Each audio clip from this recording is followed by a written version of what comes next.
Oi, Renata, boa tarde. Oba, funcionou. Que, que bom saber que ia funcionar. Pessoal, muito boa tarde. Renata, muito obrigada por essa versão ter feito essa coisa não combinada de tentar entrar por aqui, mas que bom que a gente está conseguindo se falar e a gente vai conseguir ter essa conversa. Pessoal, muito boa tarde. É um prazer enorme estar aqui no perfil da Eletrobras, agora como host. Renata, para começar, né, eu acho que a maior parte das pessoas já te conhecem, mas eu queria pedir para você se apresentar, contando um pouquinho da sua formação e também da sua trajetória profissional, para contextualizar um pouco do papo que a gente vai ter. Você está me escutando bem? Muito bem, vocês me ouvem? Ah, que bom. Sim, perfeitamente. Pessoal, tá tudo bem por aí? Parece que sim. Eu acho que sim. Então vamos continuar. Se tiver algum problema, vocês avisam a gente. Bom, em primeiro lugar, eu queria agradecer por esse convite que me deixou extremamente feliz. Primeiro, por poder estar aqui representando uma equipe fantástica que me ensina muito a cada dia e que me inspira a superar os desafios. Então, é por eles que eu estou aqui hoje. E segundo, aí já começo cometendo uma inconfidência, por poder bater esse papo contigo, que foi nosso estagiário na Eletrobras. Um dos grandes orgulhos da nossa equipe é porque a gente é muito bom de selecionar estagiário. É E verdade. Desenvolver também. nosso nível de acerto está para cima dos 90% e você foi um dos nossos maiores acertos, assim. Então, é com grande orgulho que eu acompanho a sua trajetória e é muito bacana estar aqui com você hoje. Essa emoção da conexão é um problema meu, que me acompanha. A gente teve o aniversário da Eletrobras recentemente, aí, que a gente fez um evento e houve um atraso de meia hora por problema de conexão simplesmente do presidente e do presidente do conselho. Então, acho que é para testar meu coração. Todo Bom, mundo nesse período está sujeito, né, a esse problema de internet. Está todo mundo muito conectado agora. verdade. Minha formação, eu sou jornalista e publicitária, formada pela Universidade Federal Fluminense. No mesmo período em que eu fiz a faculdade, eu também fiz um curso profissionalizante de formação de atores na Casa das Artes de Laranjeiras. Na verdade, eu queria ser atriz, é, não deu certo. E depois eu fiz o mestrado em Ciência da Arte, também na UF.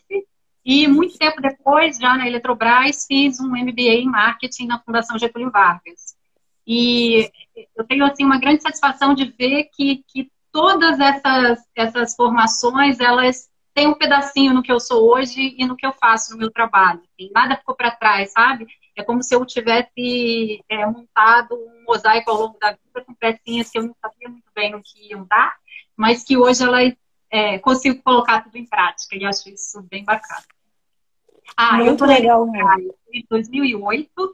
Em 2015, eu assumi a gerência do Departamento de Comunicação e Relações Institucionais. E em 2017, a superintendência. Muito legal, Renata. E como jovem profissional de comunicação no setor, é muito legal saber que essas partezinhas se juntam em algum momento da nossa formação. Muito bom. Renata, nas últimas décadas. Tem Opa, horas que a gente, desculpa aí. tem horas que a gente não percebe, mas elas vão se juntar lá na frente, pode ficar tranquila. Ai, muito bom. E eu vou pedir, inclusive, desculpas antecipadas, porque nessa dinâmica do online a gente não percebe muito quando a pessoa vai começar a falar. Então, se eu te cortar em algum momento, eu já peço desculpas. Renata, Tranquilo. indo para as perguntas que a gente tinha selecionado. Nas últimas décadas, a comunicação ela foi de status de perfumaria para ferramenta estratégica, que foi um movimento muito puxado por uma transformação interna dentro das empresas que elas foram de uma orientação de produto, né, quando a empresa ela se movimenta e organiza suas equipes e processos para a produção do seu produto, para uma orientação de clientes. E a comunicação acompanhou muito dessa transformação. Aí, sobre essa questão, eu queria pedir para você tocar em dois pontos. Primeiro, como é que as empresas elas estão se organizando para isso e em que ponto você acha que a gente está nesse processo? E, em segundo lugar, como a comunicação enquanto área está lidando com essa transformação e quais são os principais desafios que a gente enfrenta agora? Bom, Raíssa, essa questão, né, do ser estratégico, eu acho que é um debate eterno profissionais de comunicação. A gente participa de vários fóruns, a própria Eletrobras tem o Comitê de Comunicação Integrada das empresas da Eletrobras, a gente representa a empresa na ABERJ, que é a Associação Brasileira de Comunicação Empresarial, também na Rede Brasil Pacto Global, onde nós estamos este ano na Comissão de Engajamento e Cultura. Na ABERJ, a gente faz parte do Comitê de Engajamento para Transformação Digital e Inovação. Em todos esses fóruns e mais nos eventos dos quais a gente participa, essa questão ela é sempre muito presente, porque todo profissional de comunicação sabe que a gente precisa estar num patamar estratégico para contribuir com o nosso trabalho da melhor maneira possível, de maneira efetiva, né? E a gente sabe também que no discurso ninguém vai negar isso. Se você perguntar para qualquer dirigente, para qualquer gestor de uma empresa, se a comunicação é estratégica, ele vai dizer que sim. Mas na prática a gente ainda enfrenta, em diferentes graus, alguns obstáculos de falta de entendimento desse perfil, né? Aquelas encomendas que chegam aos 45 do segundo tempo, uma bola super quadrada, em que querendo que a gente acione a varinha mágica da comunicação e faça as coisas acontecerem, sendo que a gente não participou em nada do processo e deixou de contribuir ao longo do trabalho com coisas que poderiam trazer resultados muito efetivos. Então, respondendo à sua primeira pergunta, eu não acredito que exista um ponto comum em que a gente esteja hoje. Eu acho que essa realidade ela é muito variável de empresa para empresa e acho que isso depende muito da forma como a alta gestão enxerga o papel da comunicação. Então, a gente tem diferenças muito grandes de uma empresa para outra a depender disso. Acho que a gente na Eletrobras tem a sorte de estar vivendo um momento bom nesse sentido, o trabalho da comunicação é valorizado, a gente é chamado a contribuir, o que é bastante desafiador. E com relação aos desafios para os profissionais de comunicação, eu acho que se a gente quer ser estratégico, é a gente que precisa conquistar esse espaço. Ninguém vai colocar a gente nesse lugar. A gente precisa mostrar, por meio do nosso trabalho, que, de fato, a gente tem resultado para entregar que possa contribuir efetivamente para a melhoria dos processos, dos projetos que estão sendo tocados. E como é que se faz isso? Se posicionando, não tendo medo de se expor, não tendo medo de ir contra a corrente às vezes, porque a gente traz opiniões que são conflitantes, às vezes as pessoas estão indo num caminho e com uma ansiedade de fazer as coisas acontecerem e a gente tem que apontar que aquilo talvez não vai dar muito certo. Então, é preciso ter coragem. A gente precisa saber se colocar e conquistar esse espaço nos fóruns, na governança corporativa dos projetos. E isso é um trabalho que se faz no dia a dia, uma construção com a nossa equipe, ouvindo as pessoas, conquistando pares que pensem como nós dentro das empresas e que nos deem esse espaço. Enfim, é uma conquista diária. Muito legal. E falando desses pares, eu estou vendo o pessoal da Eletronorte, o pessoal da Chesf chegando aqui. Com certeza é reflexo dessa parceria que vocês vêm construindo e desenvolvendo tão bem junto às empresas Eletrobras. Muito legal. Renata, um dos pontos de grande mudança na comunicação é a inclusão de tecnologia de ponta a ponta. Hoje a gente usa a tecnologia para gerar os insights, desenvolver um produto e também para entregar esse produto para o consumidor, seja um cliente interno de dentro das empresas, seja um cliente externo. E como você vê essa transformação? Tem alguma coisa que a gente está deixando passar nessa corrida tecnológica? Acho que a transformação ela é irreversível e ela tem muito a nos auxiliar como profissionais de comunicação, né? Porque a tecnologia vem para conectar pessoas e no final das contas o nosso trabalho é promover essa conexão. Então isso nos auxilia. Além disso, ela nos traz muitos recursos para que a gente tenha condições de avaliar melhor o nosso trabalho, né? Desenvolver métricas. Esse sempre foi um calcanhar de Aquiles assim, dos profissionais de comunicação, né? A gente sempre trabalha com questões muito intangíveis e muitas vezes não consegue demonstrar por meio de números, fazer isso ficar claro para os nossos dirigentes na linguagem que eles mais compreendem, em que eles mais transitam. E a tecnologia nos ajuda muito nisso. Com as redes sociais agora, a gente tem condição de estar muito mais perto do público que se conecta com a gente, fazendo de fato uma comunicação de dupla e tendo um retorno muito imediato do que as pessoas estão achando daquilo que a gente faz, isso tudo auxilia muito, né? E o momento que a gente está vivendo fez uma aceleração aí exponencial com relação a isso tudo, né? Em 3 meses a gente está vivendo aí uma transformação digital que, se a gente tivesse planejado, a gente não conseguiria fazer em 2 anos, talvez. Então, isso tudo eu acho que é muito grande oportunidade para os profissionais de comunicação.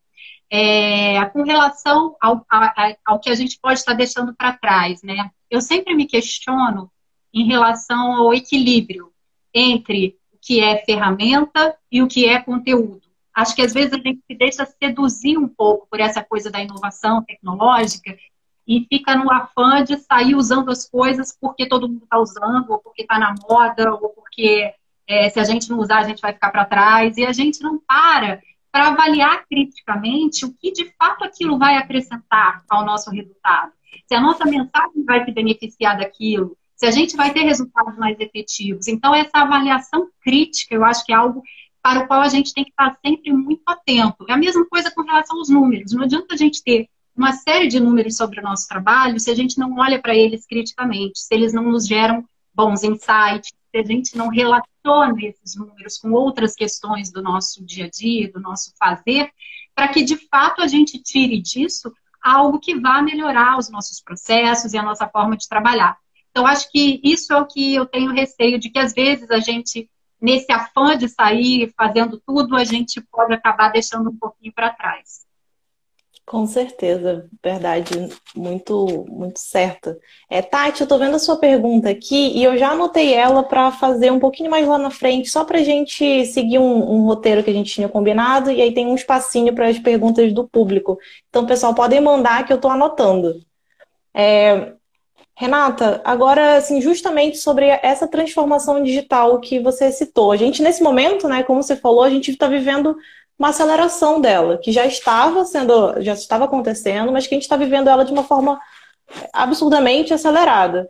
E como as empresas e os profissionais estão assimilando essas novas demandas e interiorizando essas novas expertises que são características da transformação digital? Qual que é o perfil do profissional de comunicação que vai ser forjado a partir da vivência desse momento de pandemia e todas essas demandas e expertises e cobranças e novos jeitos de trabalhar? Então, Raíssa, eu acho que a gente está sendo transformado mais do que como profissionais, nós estamos sendo transformados como seres humanos. Eu acredito que não tem uma pessoa que está passando por tudo isso sem fazer uma reflexão profunda sobre o sentido das coisas, né? O que te motiva, o que você espera, o que você está buscando, como você se conecta com as pessoas, porque de repente a gente foi colocado como se fosse uma meditação forçada, né? E tiraram vários dos estímulos que estavam ao nosso redor. Ainda bem que a gente tem a tecnologia, né, para poder se manter em contato. Mas, assim, é um momento de reflexão muito grande, que traz alguns questionamentos importantes, que vão transformar todos nós como seres humanos e também como profissionais. Empatia. Acho que ficou claro a necessidade de a gente se colocar no lugar do outro, de a gente entender a vulnerabilidade do outro, as dificuldades e saber o que cada um precisa, onde cada um precisa ser acolhido para que consiga contribuir com o seu melhor. Porque se a gente está liderando, se a gente está trabalhando em equipe, a gente tem que perceber o momento em que o outro está fragilizado para que a gente acolha, para que a gente apoie e com isso a gente consiga ter um resultado melhor. Acho que esse momento também deixa muito claro que a gente é parte de um conjunto interdependente. Eu não tenho como cuidar do outro sem cuidar de mim, não tenho como cuidar de mim sem cuidar do outro, e isso está evidenciado nesse momento. E isso se reflete nas nossas equipes, no nosso papel de liderança e na forma como a gente se comunica. Porque, no final das contas, tudo isso é uma questão de criação de significado. Qual é o significado que a gente vai tirar desse momento que a gente está vivendo? E a comunicação trabalha com a criação de sentido, com a criação de significado. Esse é o nosso papel mais importante. É dessa forma que a gente consegue mobilizar, engajar pessoas. Então, uma oportunidade grande para os profissionais de comunicação. A consultoria Korn Ferry fez um estudo bastante interessante falando sobre o novo perfil dos líderes e o papel dos profissionais de comunicação diante disso. Ela aborda 5 atitudes comportamentais ou habilidades que são exigidas para os novos líderes. Agilidade, visão holística, pensamento estratégico, gestão de risco e relacionamento com stakeholders. E aí, ela passa a analisar que todos esses 5 já estavam no caderninho do profissional de comunicação há muito tempo. Mesmo quando os termos não estavam na moda, mesmo quando eles eram chamados por outros nomes, mas a gente já lidava com isso há muito tempo. Então, é como se, de alguma forma, esse profissional de comunicação tivesse uma certa vantagem competitiva num momento como este. Então, por isso eu acredito plenamente que não só este momento é um momento de muita oportunidade para nós, como seres humanos, para nos tornarmos seres humanos melhores, mais conscientes daquilo que a gente está fazendo, como também é uma grande oportunidade para os profissionais de comunicação. E a gente está sendo mais chamado a contribuir, porque ficou também mais clara a importância da comunicação para assegurar que esse amálgama da cultura, ele permaneça forte e funcionando com as pessoas, cada uma nas suas casas. Porque quando a gente vai todos os dias para o trabalho, a gente se encontra no mesmo lugar, e a gente entra num prédio, e a gente passa o nosso crachá, e a gente tem reuniões todos juntos, são vários elementos que a gente já tem ali como garantidos e que formam essa cultura, que nos mantém integrados. E, de repente, isso tudo foi tirado. E a comunicação pode fazer com que essa mistura funcione e essa integração continue acontecendo. Então, para a gente, literalmente, eu acho que essa crise é sinônimo de oportunidade, sim. Com certeza, muito legal, muito, muito inspiradora essa resposta, com certeza. Renata, a gente tem visto o fenômeno das redes sociais, em que cada rede social cria uma nova linguagem. A gente viu isso acontecendo lá no Orkut, viu isso acontecendo no Facebook, no Instagram, e vê agora, de forma mais acelerada, por esse momento de quarentena, né, que está todo mundo em casa e muito conectado, isso acontecendo também no TikTok. E a gente vê também que as empresas e, particularmente, os profissionais de comunicação, eles têm rebolado, por assim dizer, para se adaptar a essas novas linguagens, a essas novas demandas. E aí eu queria saber da sua parte como conduzir esse processo de adaptação de uma marca, de uma linguagem, de uma identidade corporativa a essas novas plataformas. Na minha visão, eu acho que quanto mais forte é uma identidade corporativa, mais fácil é fazer esse movimento. Porque a gente tem mais liberdade, mais flexibilidade para testar um tom de voz da marca diferente, uma linguagem diferente, uma identidade visual diferente, sem correr o risco de que isso mexa com a nossa essência. Então, se a empresa tem uma identidade forte, eu acho que ela navega por essa situação com mais facilidade. Mas é uma situação que eu acho que a gente não tem como fazer se não for testando os limites. E aí a gente precisa correr alguns riscos calculados sempre, né? Porque a gente precisa ter a coragem de ousar em determinadas situações, porque senão a gente fica repetindo mais do mesmo. E isso é mais difícil para empresas que têm um perfil mais tradicional, que é um pouco o nosso caso, né? Até o setor elétrico já tem esse peso maior aí, e a gente tem um perfil mais tradicional. A gente, por exemplo, demorou muito tempo para entrar no Instagram. A gente questionou muito, a gente adiou esse momento. Entramos no segundo semestre de 2018, depois de uma mexida na equipe que foi assim uma injeção de ânimo, de brilho no olho, de motivação. E hoje a gente tem um time super empolgado, tocando os nossos perfis nas redes sociais, que trabalha assim com uma garra incrível e de olho no que está acontecendo no mercado, trazendo as novidades para a gente e com vontade de acertar, de inovar, de correr atrás, de correr os riscos. Eu acho que é assim que a gente consegue ver até onde a gente pode chegar, né? Sempre, claro, tendo esse cuidado do alinhamento, de manter a identidade da marca firme, mas ousando sempre, porque senão a gente não consegue evoluir. Com certeza, e que nossos gestores escutem essas palavras sobre aceitar alguns riscos para chegar mais à frente, né? Renata, pensando mais especificamente na experiência da Eletrobras, são 9 empresas sobre o guarda-chuva de vocês. E aí eu me pergunto, como é que trabalha-se as mensagens? Vale mais a pena investir num alinhamento entre essas 9 empresas ou numa diferenciação? Raíssa, as duas coisas. Alinhamento é nossa missão eterna, né? A gente, como holding, profissional de comunicação, não pode ter um papel mais importante do que fazer este alinhamento.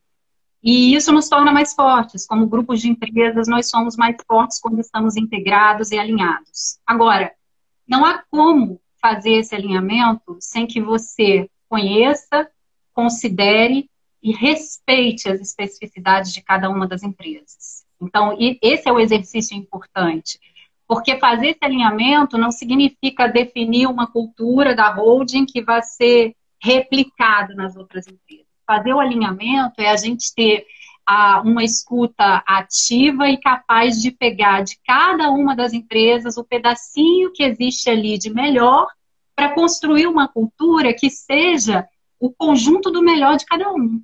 E esse é o grande desafio. A gente tem a sorte de ter pessoas maravilhosas nesse grupo, assim, como eu falei antes, a gente tem um comitê de comunicação integrado das empresas Eletrobras, nós temos trocas lá muito inspiradoras, aprendemos muito uns com os outros, é uma grande alegria ver que várias dessas pessoas estão aqui hoje com a gente. A gente tem debates muito acalorados também, nem sempre é fácil chegar a um consenso, mas o que dá alegria e satisfação é perceber que a gente está caminhando todo mundo numa mesma direção, a gente quer a mesma coisa, todo mundo quer fazer o melhor trabalho. Às vezes a gente pode discordar um pouco da forma, porque as nossas especificidades elas são bastante acentuadas, as diferenças elas são grandes. Então, às vezes é difícil chegar nesse consenso, mas se a gente tem a generosidade de ouvir e de estar aberto para aprender com o outro, a gente consegue tirar o melhor de cada um, e isso é o que nos faz muito fortes. Então, a sua resposta é as duas coisas, integração e diferenciação. E a gente vê que isso é muito verdadeiro porque todos os profissionais de comunicação das empresas estão comentando aqui embaixo. A Tati, deixa eu ver, o Marcelo Maia da Chesf, a Aline da Eletrosul. Muito legal isso, essa participação. Renata, agora um assunto um pouco mais complexo. A Eletrobras está há anos, né, sob uma discussão de privatização. E quais são os impactos disso para a imagem corporativa e quais os movimentos que a comunicação tem feito para positivar esses cenários? Esse tema é bastante polêmico, Raíssa. É um tema importante, né, fundamental para o nosso futuro. Ele gera reações muito contraditórias e reações muito apaixonadas, digamos assim. A gente tem, por exemplo, o mercado que reage muito bem a essa perspectiva de capitalização, né, ou de privatização. Todas as vezes em que a gente tem notícias na imprensa que apontam o caminho de que isso está mais perto de acontecer, as ações da empresa sobem de valor, por exemplo. Por outro lado, a gente tem entre os empregados, uma resistência muito forte a essa ideia, que é uma mudança que assusta ainda muita gente. Então, como a empresa lidar com isso, né? De fato, a gente é afetado por essas reações e a gente não tem muito controle dessa narrativa, porque é uma decisão que foi tomada pelo acionista majoritário, né, de iniciar esse processo de discussão, e no final das contas é uma decisão que será tomada pelo Poder Legislativo. E a gente está ali no meio do caminho, sem conseguir muito assumir o discurso, né, o protagonismo nesse discurso, porque não é tanto um protagonismo da empresa nessa situação. Para a gente, como comunicação, o que pode ser feito é a gente assegurar a transparência, a agilidade no fornecimento das informações, assegurar que tudo esteja disponível e às claras, assegurar que os mal-entendidos não sejam cristalizados, que a gente haja com rapidez para desfazer qualquer mal-entendido, né? E estar preparado aí para enfrentar esse turbilhão de emoções que a gente já passou, né, por uma tentativa desse processo há pouco tempo, e é realmente bastante desafiador para a comunicação da empresa. Com certeza. Nesse momento que a gente vive, Renata, a gente tem um desafio a mais, que é a comunicação das empresas, ela tem tido esse papel extra de suprir uma demanda por informação segura e qualificada sobre o Covid-19, né? Nesse ambiente de tanta desinformação, que inclusive é um dos motivos que a gente criou essa série, esse programa de lives lá na Memória da Eletricidade. Aí eu queria saber de você quais foram as ações adotadas pela Eletrobras neste sentido. Sim, a gente tem uma preocupação muito grande com isso desde o início da pandemia, porque a transparência, que é importante para todas as empresas num momento como este, em se tratando de uma empresa como a Eletrobras, que presta um serviço essencial para as pessoas, isso é ainda mais importante. Então, a gente tem um papel fundamental de tranquilizar a população com relação a isso. Desde o início da pandemia, a gente criou uma área no nosso site e na nossa intranet, em que a gente publica todos os protocolos que foram criados pela empresa para assegurar a continuidade dos seus serviços, a saúde, o bem-estar e a segurança dos seus empregados. Nós temos um comitê de crise que se reúne diariamente, todos os presidentes das nossas empresas, os diretores da holding e nós, comunicação, temos um assento lá, estrategicamente assegurado. A gente acompanha todos os dias e lá, então, são definidos esses protocolos de atuação que são amplamente divulgados. Além disso, a gente divulga diariamente reportes que fazem um monitoramento do estado de saúde de todos os nossos empregados. Então, com números, quantos são os empregados que pegaram a Covid, quantos estão em recuperação, quantos já se recuperaram e quantos, infelizmente, vieram a óbito. Nós tivemos 5 casos nas empresas Eletrobras, infelizmente. É até importante a gente manifestar aqui, né, a nossa solidariedade a todas as famílias que neste momento estão passando por essa dificuldade.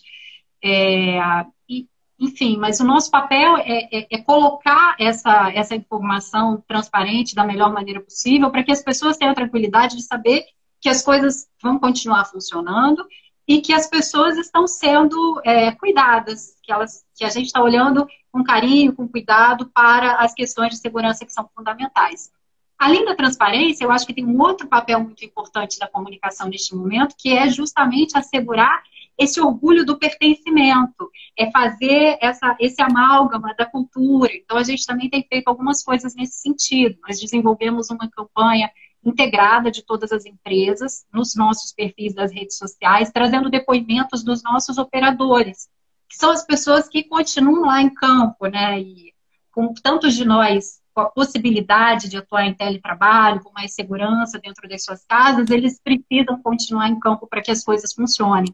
Então, a gente trouxe um pouco o depoimento dessas pessoas para mostrar o orgulho que a gente sente delas e o orgulho que a gente sente de ser Eletrobras. Isso é fundamental. A experiência que eu falei do aniversário, que a gente passou recentemente, né, também foi um bom exemplo disso.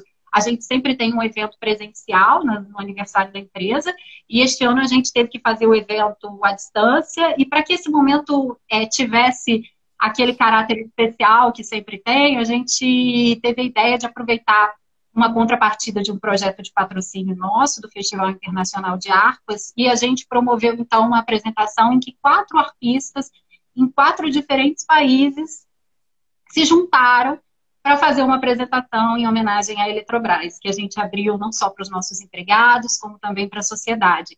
E com isso a gente quis mostrar o quê? Que é possível que as pessoas estejam cada uma nas suas casas e que mesmo assim elas produzam algo que é lindo, que é emocionante, que é inspirador e que elas fizeram juntas. Juntas, cada uma nas suas casas, mas juntas porque elas estão conectadas por uma energia que é única. E isso é o que a gente acha que une as nossas empresas espalhadas aí por esse Brasil inteiro.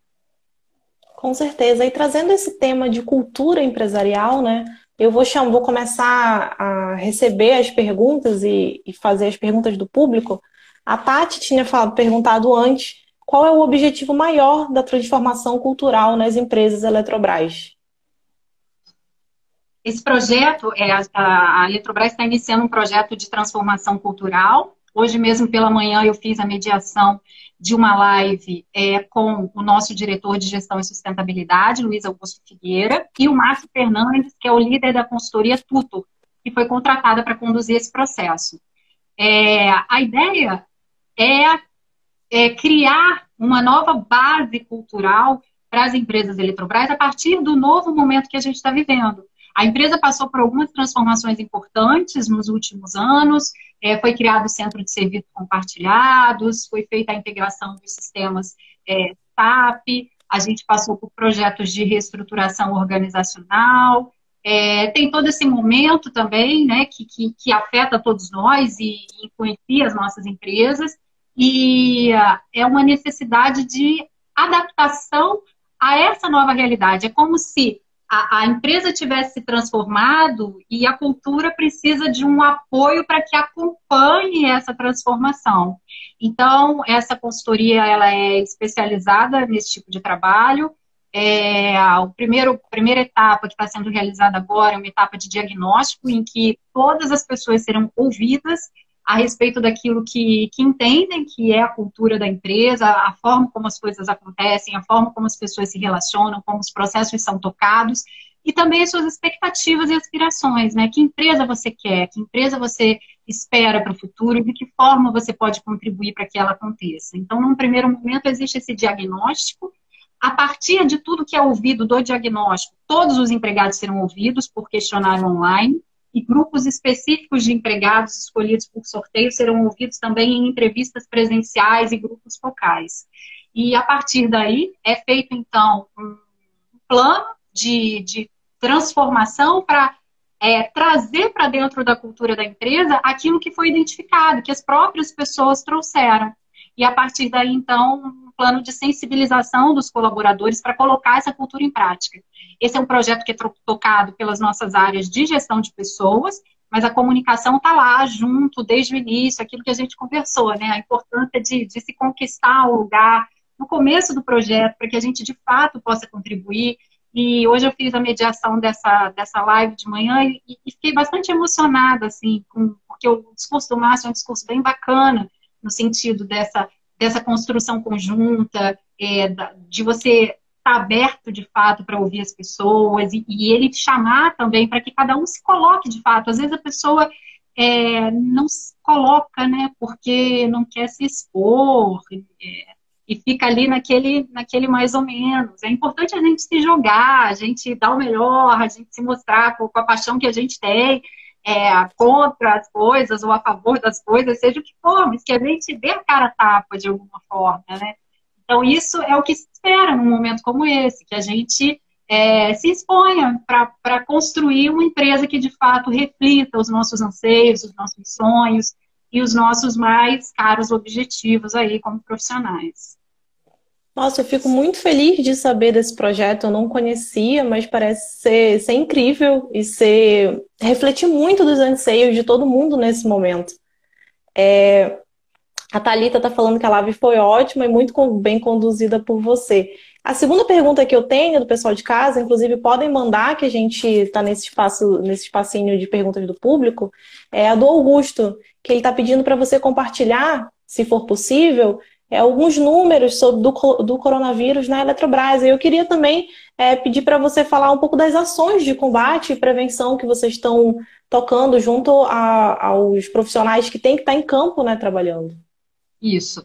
Esses protocolos todos que foram criados e que estão disponíveis no nosso site, na área, lá a gente tem um banner na home sobre o coronavírus, e lá tem todos os protocolos de manutenção, de operação, que falam das questões de higienização dos ambientes, a questão dos turnos de trabalho, para que você evite ter muitas trocas e assim circular menos pessoas.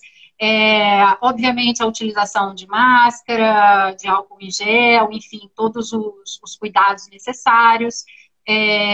E uma série de outras ações, né, que são específicas aí em cada uma das nossas operações e que estão lá descritas como um processo padrão a ser seguido por todas as nossas empresas.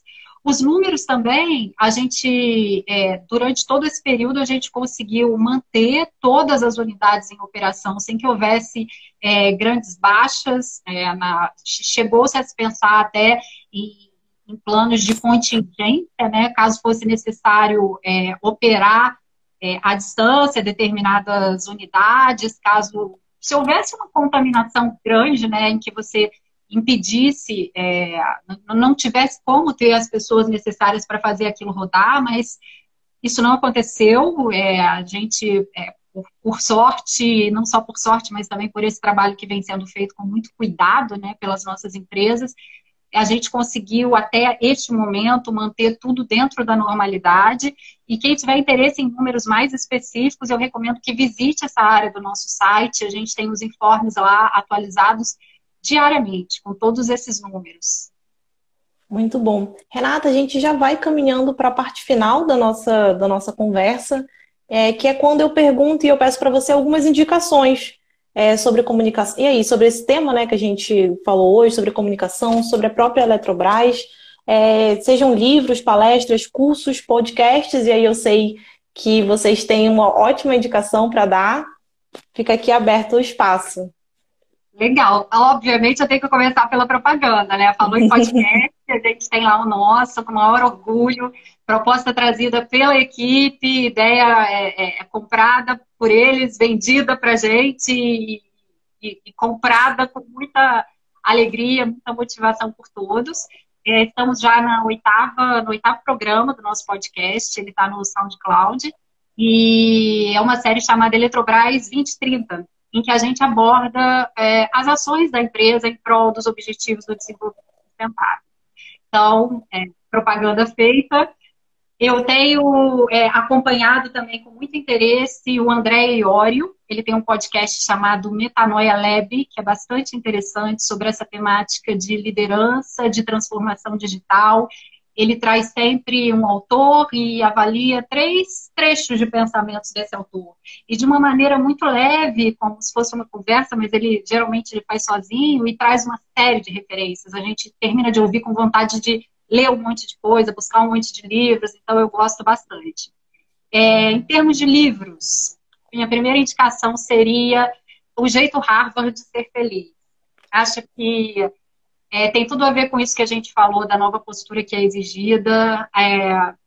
Em última instância, a conclusão a gente não precisa ter sucesso para ser feliz, a gente precisa ser feliz para alcançar o sucesso em tudo que a gente faz. E para mim isso está muito ligado com uma questão de responsabilização. A gente precisa assumir o protagonismo das coisas. Acho que o ser humano tem uma tendência a enxergar o problema muito fora. O problema está sempre no outro. Isso dá um certo conforto emocional, né? É bom a gente ter alguém para colocar a culpa. Eu fui criada em colégio de freira, sou uma pessoa movida à culpa. Se Somos duas, culpa cristã. É muito bom, dá um alívio. Mas só que isso é contraproducente, isso não deixa a gente crescer, isso não leva a gente para frente. Então, assim, quando a gente assume a culpa, a gente também assume que a gente é capaz de chegar à solução. E esse é o segredo das coisas, assim, eu falo isso muito para a equipe, quando a gente começa a entrar numa de ver muitos problemas que estão em volta, né, as dificuldades que a empresa está enfrentando, os problemas de relacionamento com outras áreas, eu falo assim, gente, vamos concentrar no que a gente pode fazer, a nossa parte, porque é assim que a gente cresce. Eu não posso assegurar que o trabalho que a gente faz vai ser bem avaliado por todo mundo, que todos vão gostar, mas eu posso assegurar que eu acordo todos os dias de manhã com a firme determinação de ser naquele dia a melhor versão de mim mesma. É só esse o meu compromisso. Eu vou errar, eu vou acertar, eu vou cair, eu vou levantar, mas eu tenho que ser a melhor versão de mim mesma e melhor do que eu fui ontem. E é isso que eu espero também inspirar na equipe. E acho que esse é o caminho para que a gente consiga tirar o melhor de cada um. Então, esse livro fica com essa mensagem. Fora isso, eu recomendo os 3 do Yuval Harari, que é um historiador israelense, que também eu acho perfeito para esse momento. Eu ganhei o Sapiens de presente do Alfredo, que eu acho que está aqui com a gente. Terminei de ler e, em seguida, comprei o Homo Deus e o 21 Lições para o Século XXI. Acho que, para esse momento que a gente está vivendo, é fantástico. Ele tem uma frase que diz que a história não serve para você prever o futuro. Ela serve para você se libertar do passado e enxergar os caminhos alternativos. Então, quantas vezes a gente fica repetindo coisas porque elas sempre foram feitas daquela forma e a gente já nem sabe mais onde é que está a origem de tudo aquilo, mas a gente segue repetindo. Então, a gente precisa ter a certeza de que é possível fazer diferente. E, por fim, para fazer um carinho aí na minha veia artística, Cirque du Soleil, A Reinvenção do Espetáculo, que é um livro sobre como fazer o impossível acontecer, que é do John Bacon, um dos fundadores da companhia, e é maravilhoso, muito, muito inspirador. Muito legal, Renata. Amei as suas dicas. E fazendo um comentário bem breve, o Jeito Harvard de Ser Feliz, eu acabei de ler ele mês passado, e é muito legal para esse período que a gente está vivendo. E ele se fala muito com o Goleman, né, da inteligência emocional, que é um livro que eu li em indicação da Roseli, da equipe de comunicação da Eletrobras. A Então, muito, Roseli muito bom. é conhecida como nossa curadora. Ela é a pessoa que tem as melhores dicas para a equipe de tudo, super antenada, Melhores. traz sempre muitas referências para a gente. Verdade. Renata, tá todo mundo super elogiando seu trabalho, o trabalho da sua equipe aqui embaixo. Eu vou agradecer muitíssimo mais uma vez por essa conversa. Eu vou pedir para, no final desse vídeo, como foi feito no perfil da Eletrobras, tem a opção de salvar ou excluir. Aí que a gente salve para que a gente possa colocar no nosso IGTV e também no YouTube da Memória da Eletricidade, que a gente está colocando todos os vídeos dessa programa de lives que a gente está fazendo. Convido todo mundo que está aqui a acompanhar a gente nas nossas redes sociais. A gente está fazendo um trabalho muito legal sobre preservação histórica, e o que você falou sobre a história é uma reflexão muito presente na memória empresarial, assim, da importância de você preservar a história das empresas, que tem muito a ver com a história das sociedades, e como é que isso interfere no futuro que a gente constrói. É isso, eu estou muito grata de estar entrevistando a minha ex-chefe. Deixei esse comentário para o final para não ficar tão nervosa, mas estou muito feliz de estar aqui, Renata. Muito obrigada. E com certeza a gente vai conversando muito a partir daqui, depois da pandemia, presencialmente. Legal. Eu agradeço muito a você pelo carinho e cuidado com que preparou essa conversa para a gente, né? Agradeço ao Augusto Rodrigues e ao Jorge Kremer pelo convite. E agradeço a minha equipe fantástica, que me ensina muito todos os dias, que me inspira, que me ajuda a superar os desafios, que têm sido muitos. Obrigada a todos que estiveram aqui conosco, pelas contribuições, pelas perguntas. E vamos em frente. Vamos em frente, com certeza. Então, Renata, vamos ficando por aqui. Você que é responsável por encerrar a live, então está nas suas mãos. Beijo enorme e até a próxima. Beijo.